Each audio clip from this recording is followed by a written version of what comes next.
You want a jacket? You want to talk some shit? Let's go step outside. I ain't here for that, dog. You want to talk about fighting? Oh, wow. From a demented contestant who attacked Chef Ramsay to a violent customer who shoved Jean-Philippe, this video is gonna get spicy. Hello everyone, welcome back to the Film Insight channel. Today we're gonna cover some confrontations that turn physical. So sit back, relax, and without further ado, let's get straight into the content, guys. We're starting things off with an ex-marine turned executive chef who had the most shocking exit in the show's history. When we're talking about physical altercations on the show, it's almost impossible not to mention the infamous Joseph Tonelli. Who can forget this intense moment on the show? I ain't no I don't give a I ain't no The meme-worthy statement by Tonelli, "I ain't no bitch," took the internet by storm. Well, Tonelli had a cold attitude from the very beginning. While one might assume that he was cocky because of his skills as a chef, he honestly wasn't all that. His high temperament was reflected from day one when Chef Ramsay asked him to taste his signature dish. Take a look at what happened. This right here is a roasted veal chop. With roasted root vegetables. Lovely colour on there. Thank you. And the vegetables? What a shame the Brussels sprouts are rock hard. Are they supposed to be that crunchy? No. Have a little taste for me, please? Absolutely. You got a fork? You can buy that. You're a big boy. I'm not an animal. Things escalated to a whole other level when he tried to fight Chef Ramsay. One way or another, Tonelli was bound to blow up. During the deliberations, when Chef Ramsay asked him to name two nominees, Tonelli replied with, "They can speak for themselves." Who's the first nominee for the men? They can speak for themselves, but they know who they are. But, as you may already know, this isn't how the show works. Take a quick look at what happened next. I ask the questions, you give the answers. I ain't here for that. You want a jacket? You want to talk some shit? Let's go step outside. I ain't here for that, dog. You want to talk about fighting? Oh, wow. You want to get rough? Do you think I'm scared? Huh? Look at you. Yeah, keep You just all the blown fucking your... cameras. Yeah, the cameras. Yeah? Yeah. We can step I'm outside. standing here. I asked you one simple question, and you couldn't answer me. And then you want to get all tough and up close and personal. There you go. Now imagine what would have happened if a fight had actually broken out. Tonelli wouldn't have stood a chance. Guess he forgot that the famous chef holds a black belt in karate.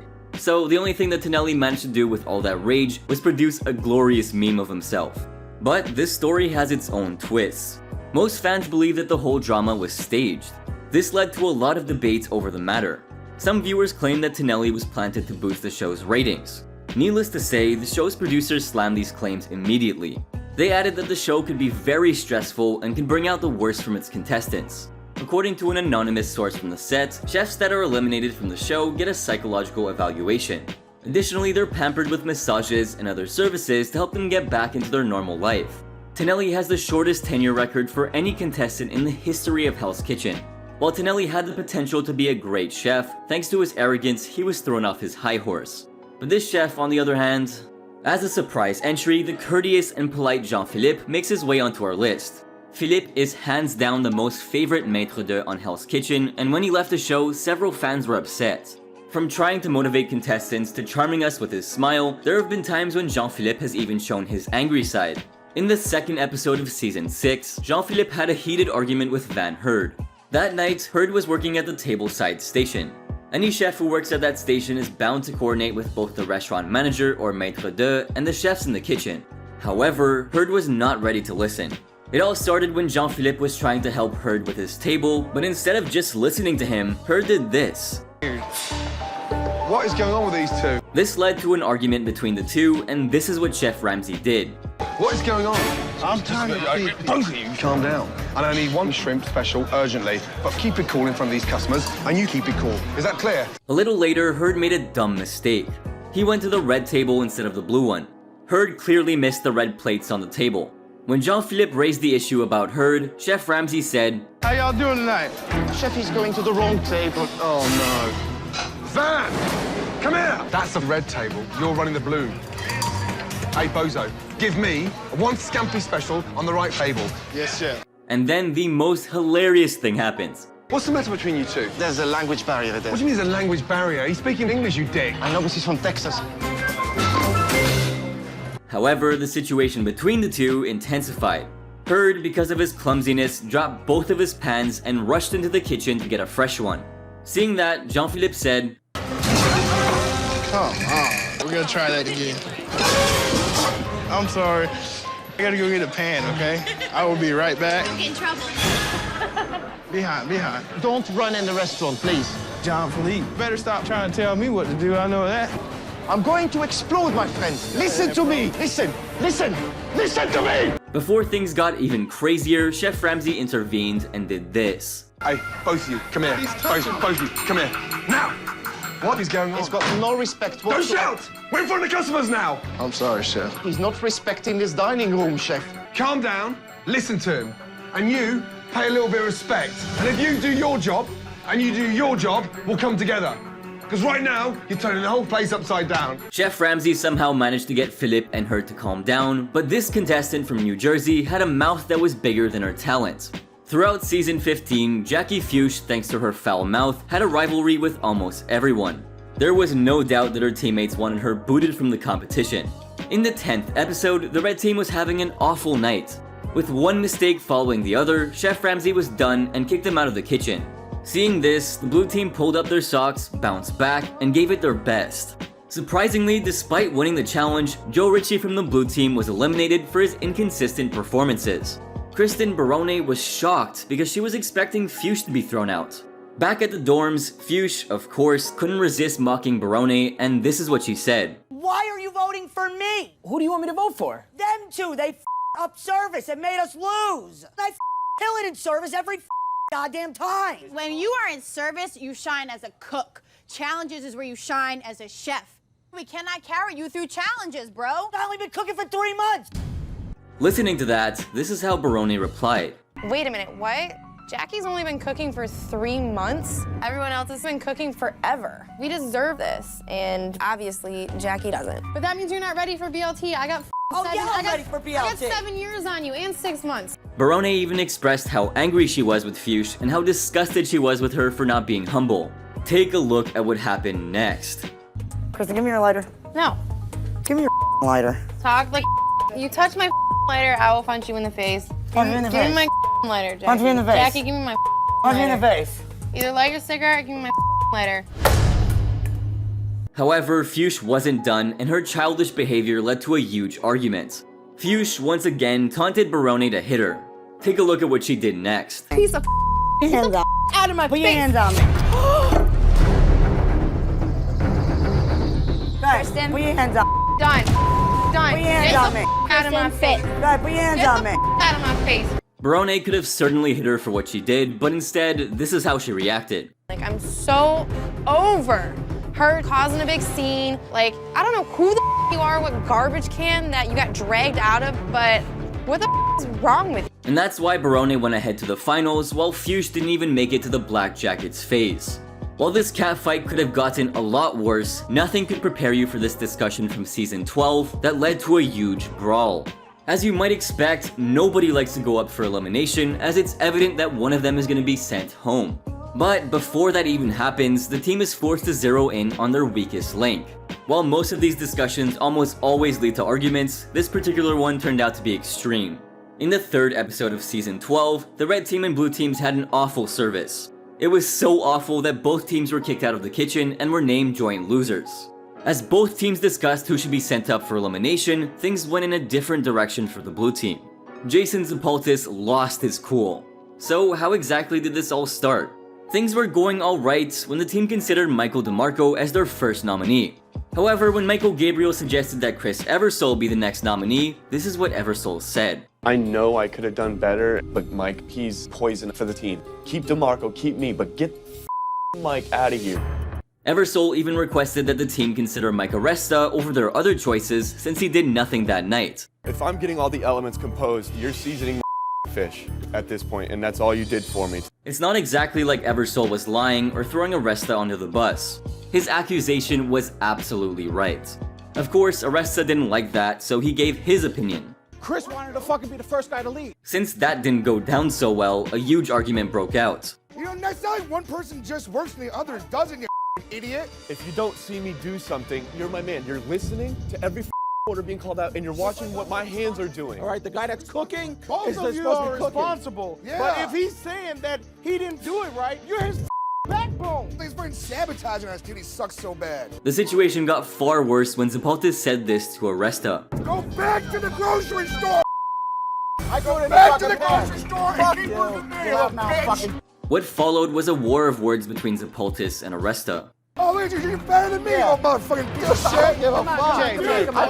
Seriously, fuck you. Before things got ugly, Scott Cummings and Anton Testino intervened and things finally cooled off. No!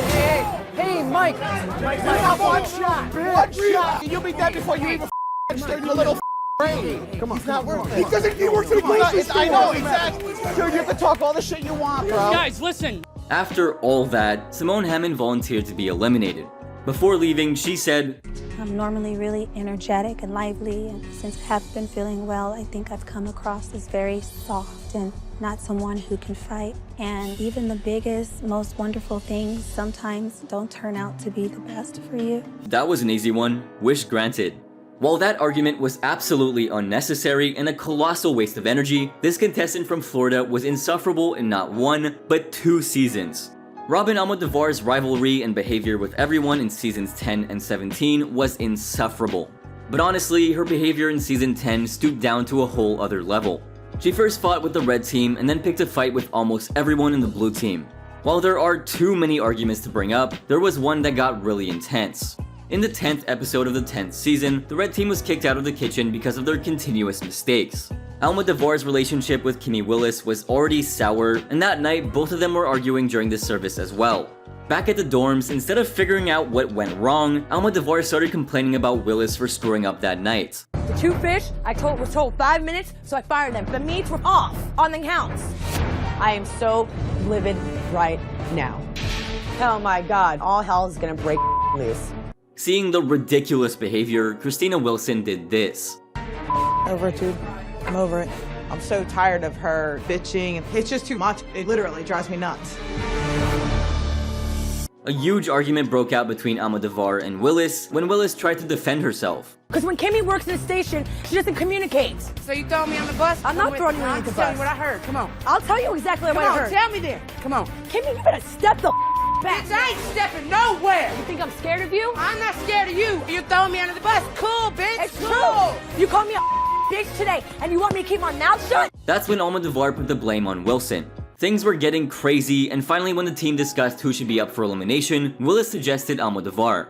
Take a look at what happened next. How many of my steaks came back tonight? Call was off. No, my call wasn't. Your ears need to be cleaned out, bitch. You better watch you. Hey. Thanks to Wilson and Barbie Marshall's timely intervention, the argument was put to rest. But that was only for a moment. During the deliberations, when Almodovar was named as the second nominee, it led to another round of arguments right in front of Chef Ramsay's face. Our second nominee chef is Robin. Because she pretty much lied to you and told you that she cooked the fish for 3 minutes and she cooked it for 7. I didn't lie to you, Chef, when I said I took the fish out at 3 minutes. The fish was cooked 7 minutes prior, so miscommunication on what I said, but I did not lie to you. Take a look at why the famous chef transferred Almodovar to the blue team. Why do you think you should stay in Hell's Kitchen? I feel like I should stay in Hell's Kitchen because I have more fight in me. I have not given up. I'm here, but I want to be here. I do have standards, but I drop off my standards sometimes because I'm trying to save someone else besides myself.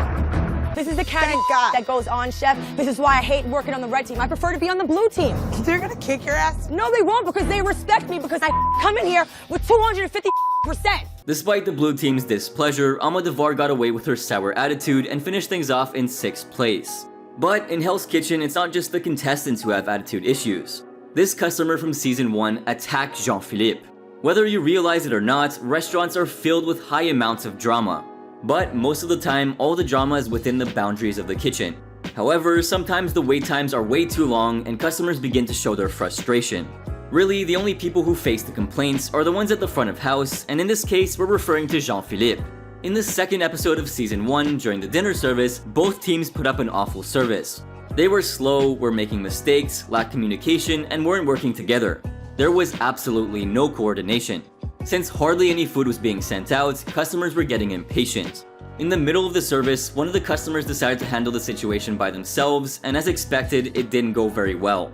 Just take a look at what happened. Excuse me, we've been waiting for food for about 2 hours and 45 minutes now. Wellington, where's your And we were curious about that. Yeah, well, you're a clever girl, aren't you? It's a new restaurant. Yeah, it's been a tough night. 2 hours and 45 minutes. Yes.